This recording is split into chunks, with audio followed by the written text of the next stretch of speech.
এখন আমি বুঝতে পারলাম আপনার যে ফরাসের নিচে আপনি অথচ গরুর গোবর না দিয়ে আপনি নিজের মুখ দিয়েছেন। কিতাবত মত হইছাত হায় রে আমার হুড়া কপাল ও যে অত সবজি করছি ওইলে এগুতা ফুল আমি ফরাস মানে দৌড়াই যাও মানে ফুল ধরে দরিয়াও জরিয়া পড়ি যায় কোন কারণে জরিয়া পড়ে আমি কিছু চিন্তা করি হয়ে যায় এটা যেন করতাম। কিতা রে মন্টু কিতা করতে খোসা এবার তো সবজির হাল হকিকত বালা নাই কিতা করতে খোসেন বাবা আমি তো চিন্তা করি ভাই না।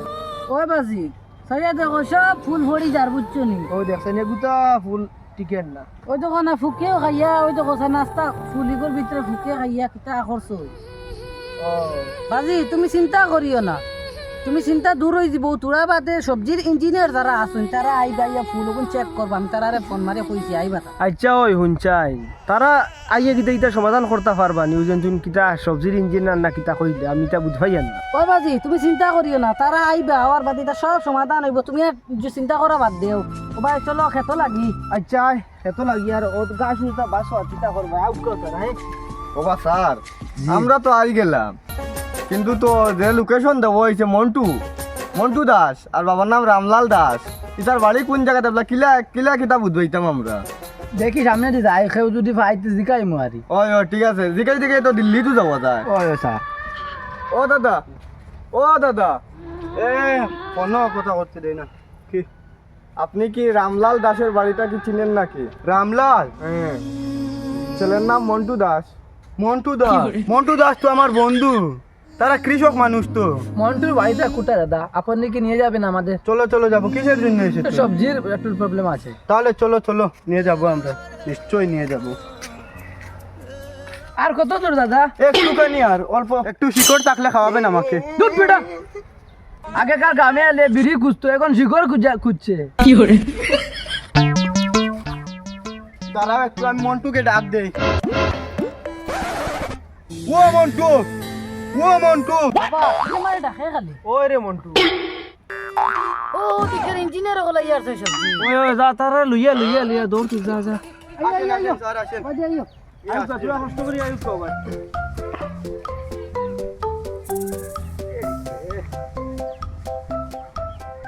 কে কল করেছিলেন আমাকে? স্যার আমি ফোন মারলাম ও আমার আব্বা ওটানোর লগে মাথাটা করুকা ওই রে বা স্যার আমার ভুয়াই আপনার কাছে কল করলো আমার আস্থা ফরাস ডুবা স্যার কিতার লাগি ফুলিগুন টিকেট না পুরো জড়িয়া পড়ি আপনারা যখন আমাদেরকে কল করেছেন আমরা এসে গেছি সকল সমস্যার সমাধান আছে আপনার সমস্যার সমাধান হবে অবশ্যই। বাবা মন্টু দাস তোমাকে বলছি তাহলে তোমাদের প্রথমে মাটিটা পরীক্ষা নিরীক্ষা আমরা করে নেই। আচ্ছা স্যার তো মাটি চেক করিলেন মেশিন আনছেননি আমাদের স্যারের মেশিনের দরকার নেই আমাদের স্যারের জিব্বাতে এত পাওয়ার আছে জিব্বা দিয়ে সবকিছু পরীক্ষা করতে পারেন। আচ্ছা স্যার দেরি না করে মাটিটা আপনি পরীক্ষা করে নেন দেবা। হ্যাঁ স্যার চেক করিলেন আপনি ঠিক আছে আমি এক্ষুনি তোমাদের মাটিটা পরীক্ষা নিরীক্ষা করতেছি।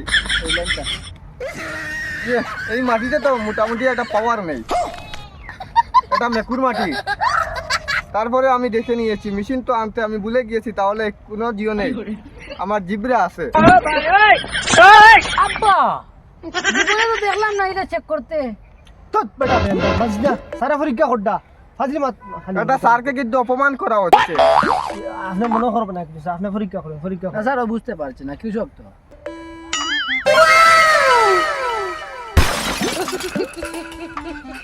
স্যার 3বার আমি মাটিটা পরীক্ষা নিরীক্ষা করলাম, ভিতর থেকে একটা গন্ধ আসছে। গন্ধ কখনো মিথ্যা বলে না, গন্ধ ভিতর থেকে আসছে। এটা তো নুনটা।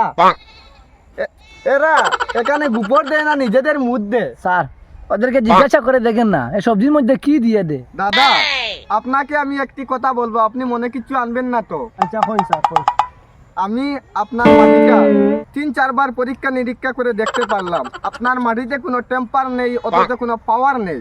তারপর আমি নিজের জিব্রা দিয়ে পরীক্ষা করলাম, কিছু একটা নুনটা বুঝতে পারলাম। কারণ গন্ধ কখনো মিথ্যা বলে না, গন্ধ ভিতর থেকে আসছে।